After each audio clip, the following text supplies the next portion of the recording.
Leadership really is a thinking person's game. To do it well, you have to be able to know yourself and to be able to use that knowledge to separate out what's going on with me, what's my stuff, distinct and separate from what's going on with other people, what's happening in the environment. And if you can't sort your stuff out from other people's stuff, you're going to make a lot of errors. You're going to make a lot of errors in judgment. And leadership is a high judgment kind of work.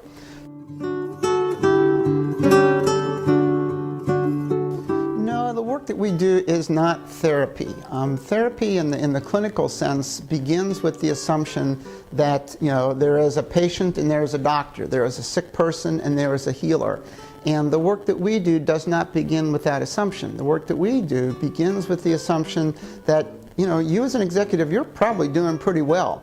And what we're trying to do is help you learn more about yourself so you can learn to do better, to be an even more effective leader. Our work is not therapeutic, it's not clinical, and people do tend to feel better, to feel more satisfied, to feel more successful as they are learning about how to become a better leader from the inside out.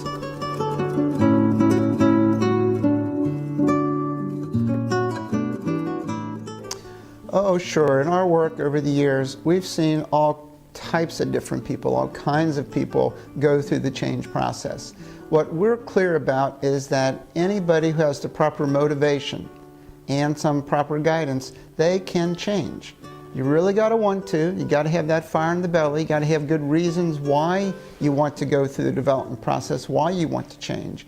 But what I'm very clear about is all kinds of people can change. We've helped people that are quote, classic introverts behave in more extrovert ways when that's what life is calling for.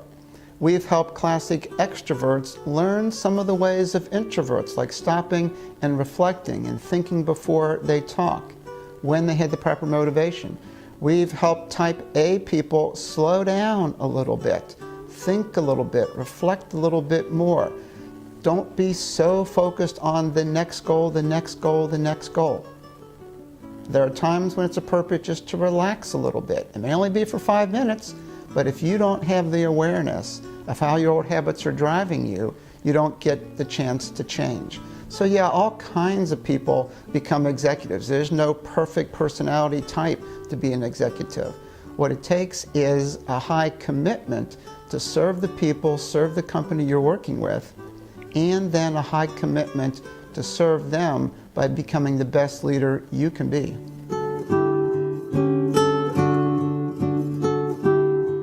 Where are you worried a little bit that things aren't going to turn out?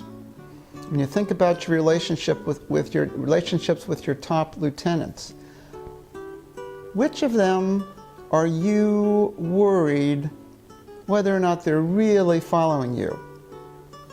If I observed you with some of your people, I bet I would see a few people who might not just be telling you the whole truth.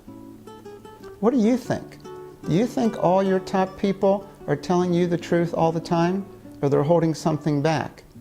Is there something about your persona, the way you are, that encourages other people, not consciously of course, but sets it up so that they aren't completely honest with you? So they're telling you just what you want to hear.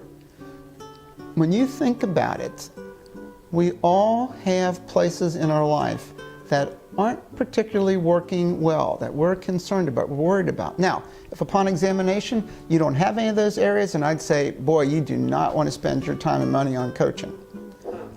I don't believe that the kind of coaching that we do is the right thing for all people under all circumstances. In fact, I know it's not. In fact, there have been a few times when people said they wanted to coach. After 2 hours with them, I tell them, you know what? You're not ready for a coach. You don't really need a coach. You don't have enough motivation. You just think it's a nice thing to do. You got to really want to change, because by the time we get to the second session, it gets real hard. It gets real honest. And you've got to be willing to do your work, not just with me as your coach, but in between times. We're going to give you homework. You have to be able to watch yourself and to build your awareness. We're going to ask you to take some risks. It's not easy learning how to be a better leader from the inside out. In fact, it's a lot harder than figuring out what to tell other people what to do. Changing oneself is just about the hardest thing we're ever going to have to do.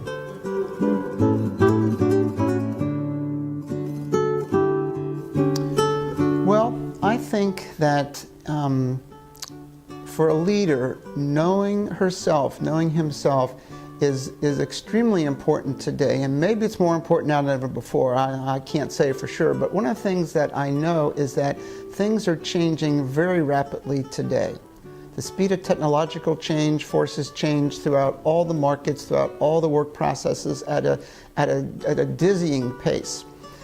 So if you have the ability to change your mind when the changes around you are demanding new thinking, when the people around you are demanding new kinds of leadership, if you are able to adapt yourself, if you're able to change your mind, change your thinking, change your behaviors to meet all the changes going on around you, to meet the changes in your marketplace, to meet the new ways your customers are asking you to respond, then you are going to be a more effective leader.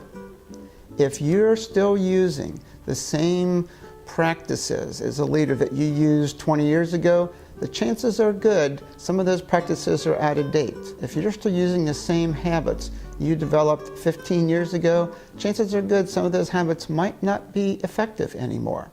Some of them are, for sure, but are all of them? Are people letting you, quote, even get away with some of the things you used to be able to get away with? Maybe yes, maybe no. Just look around and see, look in your life and see, where are things not working the way I'd like them to work? Are there some places that you've been meaning to bring change into your life, you've not brought it in yet? Are there some things that you've been wanting to stop and you haven't stopped yet? Things you've been wanting to start as an executive, you haven't started yet. Those are the kinds of self-examination questions you want to sit with, because this business of personal mastery, this business of changing your mind first and then getting other people to change their minds, it's not for the light. It's not for people that are looking for an easy way out. It's hard, difficult work. It's fun, it's exhilarating, and it's very satisfying, but it's work.